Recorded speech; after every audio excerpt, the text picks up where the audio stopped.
to News Now, and joining us now is Oyin Adekunle for the latest business stories. Hello, Oyin.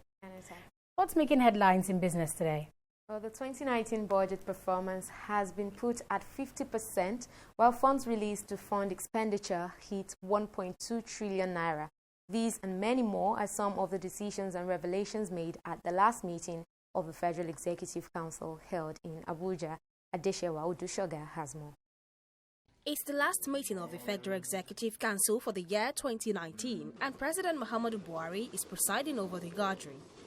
In attendance is Vice President Yemi Osinbajo, who presided over the last FEC meeting, Secretary to the Government of the Federation, Boss Mustafa, as well as ministers and heads of departments and agencies.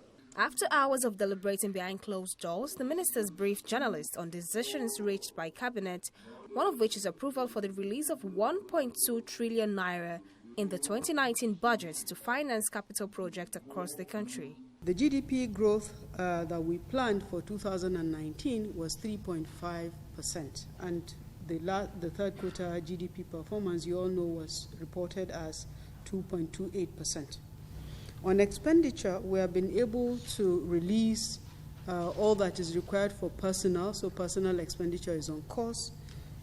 Debt service is also on course. On overheads, we have been able to release 8 months overhead for general MDAs and 11 months overhead for some MDAs that we classify as critical.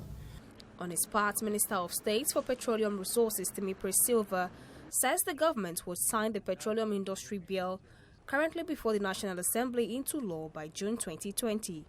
He says his ministry reported to the FEC that it has achieved at least one of 9 mandate areas, which is the passage of the Deep Offshore Amendment Act. We reported to ESCO that we've achieved at least one of those mandate areas, which is the passage of the Deep Offshore Amendment Act. We also reported that work is ongoing on the PIB and that hopefully the PIB will be passed into law by June next year. We also reported that next year we will open the gas sector, and a lot will happen in the gas sector in Nigeria.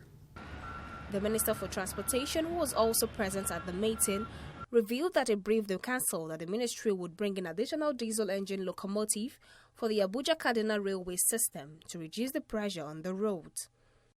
We provided coaches for only 300 passengers because that's what the traffic count said to us when we did the research. And now we're carrying 3,700 passengers. So we're increasing every day the number of coaches. So we believe that this January the President will commission 8 new coaches and 2 new locomotives, DMU, to carry passengers from Abuja to Kaduna and Kaduna back to Abuja.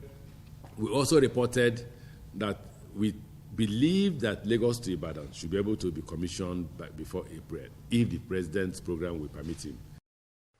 The Ministry of Transportation had earlier in November announced the partial completion of the Lagos-Ibadan Railway project, which is earmarked to be concluded by April 2020. Amechi also revealed that the federal government will offer train rides for Nigerians traveling from Lagos to Ibadan for the next 3 months to test run the project and also aid road traffic congestions during this Yuletide.